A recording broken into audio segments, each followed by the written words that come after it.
A Betfair é totalmente segura e confiável e está te dando um bônus de boas-vindas de 100%, então aproveite, pois não sei até quando vai durar essa oferta. O link para você se cadastrar está no comentário fixado. Fala pessoal, aqui quem fala é o Álvaro e sejam todos muito bem-vindos para mais um vídeo aqui do CDD. Se você gosta do Cruzeiro, com certeza você vai gostar do canal. Então deixa sua curtida e se inscreva, para sempre que tiver vídeo novo aqui no canal você vai ser avisado. Hugão, então na janela o Cruzeiro precisa se reforçar. De quem? De Léo, o William, lateral, precisa de alguém para defesa ali, porque eu acho que está muito Isso aqui é outro problema. Ele precisa de alguém, esse é outro problema. Ele precisa de alguém que faça sombra no seu futebol, Leopoldo Esquerdo. Não sei se ele está carente, você precisa de alguém. Eu sei lá, nem sei nem se o cara é casado. Segurança. Sei nem se o cara é casado. Então, ou seja, ele precisa de alguém que faça sombra ao futebol dele, porque na ausência do William, não acho que a gente tem um substituto à altura, diferente do lado esquerdo, que eu acho que o Kaique é um baita de um lateral, apesar do Marlon, em algumas rodadas aqui, e saiu isso pela estatística, no perfil do Campeonato Brasileiro, o Marlon é um dos que mais desarmam e participam do jogo. Então, acho que nas laterais o Cruzeiro está bem, mas na lateral direita a gente precisa de uma sombra ali para o William, certo? Eu acho que a gente precisa de um defensor também, um zagueiro, para poder também substituir quando hora não puder termos ali o Castan ou não puder ter também o Oliveira, né? O Neres entrou na última partida, foi substituído muito bem. Numa outra situação, aproveitaram o Matheus Jussa, que é volante, que veio do Fortaleza, estava sendo usado no setor defensivo. O Luiz pergunta aqui se o Daniel Júnior não teria oportunidade nesse tipo. Acho que nesse momento o Pepa está fazendo uma coisa que eu acho interessante. Acho que ele está usando a galera mais cascuda, sabe? Tá montando uma estrutura de jogo para dar um suporte melhor para essa garotada, como é o caso do Stênio, Daniel Júnior, acho que até o próprio Arielson também, que é do Sub-20, que vai ser aproveitado no time titular. Acho que ele também está organizando essa estrutura para essa galera entrar mais tranquila. Né? Imagina só, por exemplo, Daniel Júnior foi importante no acesso do Cruzeiro, o Stênio também importantíssimo, entra naquele jogo contra o Bahia no ano passado, que a gente até tem o Eduardo Brock expulso, mas ele faz o gol, né, numa jogada incrível do Bruno Rodrigues. O Rodrigues faz um a menos, o Cruzeiro consegue ainda fazer um gol ali. Então acho que ele está organizando primeiro essa estrutura para depois dar uma liberdade maior para esses garotos. Ele usou o Stênio no jogo treino, né? Acho que o Stênio também entra, salvo engano, tá, gente? Acho que no jogo contra o Bragantino, acho que ele entra. Acho que foi esse jogo que ele entrou. Então, numa eventual possibilidade de reforçar, né, ou seja, tendo grana, o Cruzeiro precisa buscar o lateral direito. Para quem mais? Fazer uma sombra para o William, né? Uma defesa. O nosso lado direito, ele é meio manco.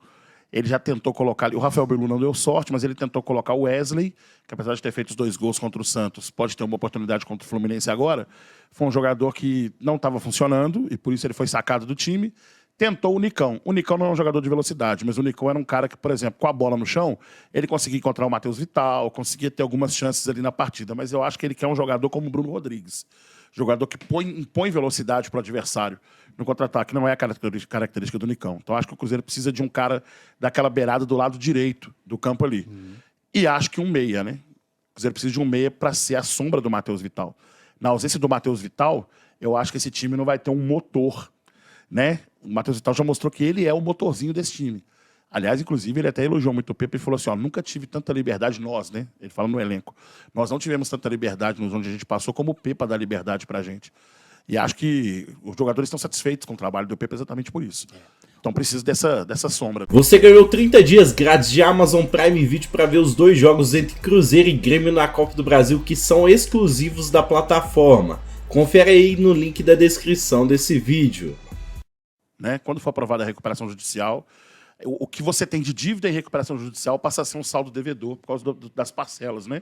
Do que vai ser parcelado e tudo. Continua sendo dívida e tal. O que eu falo com todo mundo. Às vezes eu concordo com uma leitura contábil e não concordo com outras, mas é porque às vezes facilita um pagamento com um determinado parcelamento.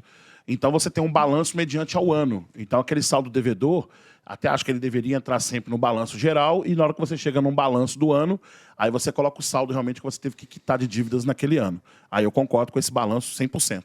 Né? Duas perspectivas para você entender bem aquilo que é o seu saldo devedor e aquilo que é o seu balanço mediante o que você vai pagar aquele ano, o que você vai arrecadar aquele ano. Né? Mas se você, por exemplo, pensar no futebol do Cruzeiro hoje como futebol sociedade anônima, é um futebol que gera muito lucro. Pô, teve aí o parceiro comercial aí que chegou com 30 milhões acho que foi o terceiro maior patrocínio do Brasil, né, o sócio-torcedor, que acho que está com 57 mil agora. Eu entrei hoje, porque eu tenho meu sócio-torcedor, evidentemente, estava com 57.800 e pouco, e isso garantiria o futebol e a estrutura, só mesmo você ter esses sócios-torcedores. Pagaria as contas do Cruzeiro. Deu a grana do Pedrinho também. Grana do Pedrinho, que entrou comprando uma parte. Então, ou seja, já está gerando lucro, né, o Cruzeiro. Então, essa parte da dívida aí, acho que ela está bem resolvida nessa situação. Não tem bloqueio de conta. Gramado está horroroso, é fato. Está horroroso. A gente pode encontrar até o gramado mais maquiado, assim. Né? O gramado bem queimado, bem danificado por causa de tablado que coloca em cima, que dizem que protege o gramado, mas danifica do mesmo jeito.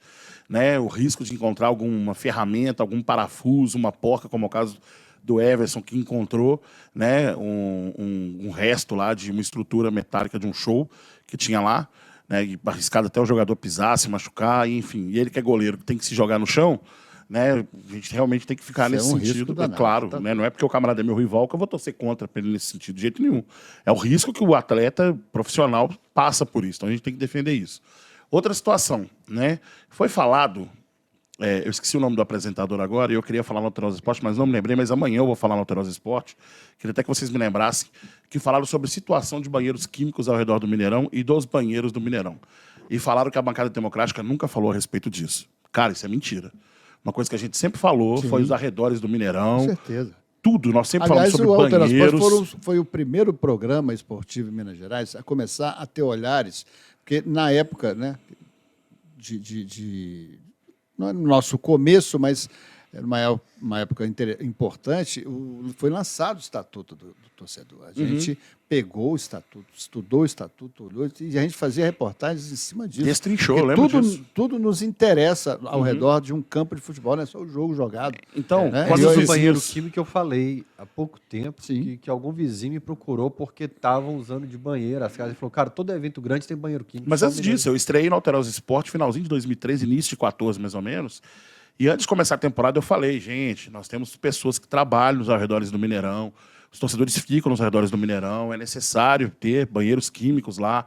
Também é uma estrutura, é uma logística, né, também para as pessoas que trabalham fora do Mineirão. Porque ali você tem pessoas que são guardadores de carro, você tem o pessoal que trabalha nas barraquinhas, o pessoal que trabalha ali no comércio, ao redor ali, né, que às vezes não tem uma estrutura de banheiro. Como é que eles fazem também? O cara que trabalha 8 horas direto ali, o camarada chega 4 horas da tarde, que é quando o torcedor chega, quando o jogo é à noite, ele vai embora alta madrugada. Ele vai ficar o quê? Segurando o xixi dele ali? Não vai segurar. Aquela bela reportagem que você fez a respeito da falta de condições do cadeirante. Também, né? Dos cadeirantes e tal. Então, ou seja, sim, o Alterosa Esporte sempre falou a respeito disso. Não joga pra gente esse BO, não. Cortaram o banheiro das mulheres numa partida, colocaram dois banheiros químicos para as mulheres e deixaram os homens fazendo o banheiro do estádio mesmo. Mostramos, inclusive, mostramos imagens e tal. Então, realmente, a gente... Ou seja, né? Então, e a respeito, por exemplo, dos 3 volantes, eu discordo. Acho que time que está ganhando não se mexe. O time do Pepa, no momento, realmente tem mostrado um time sólido, um time coeso.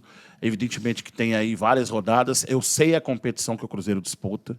E eu sei qual é a meta do Cruzeiro. Eu sei o que vai ser, o que vai superar as nossas expectativas. Isso não é ser anticruzeirense. Sou cruzeirense pra caramba. Mas a gente sabe das limitações do nosso time.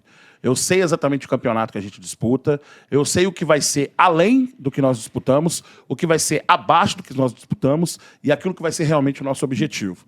Né? Então, tudo isso acho que está a ver também com a estrutura de jogo do Cruzeiro, mas por enquanto o Pepa vem fazendo além das nossas expectativas. Deixa eu te perguntar uma coisa, você gostaria de viver de YouTube, fazer seu próprio horário, trabalhar de onde você quiser e principalmente gerar muita receita? Pois é, hoje é a sua chance. Finalmente a gente lançou o Viver de YouTube, que é o único treinamento no mercado que vai te acompanhar do absoluto zero até a criação do seu canal de sucesso. Onde você vai aprender as mesmas técnicas que eu utilizei e que eu utilizo, inclusive, para crescer todos os dias na maior plataforma de vídeo do mundo.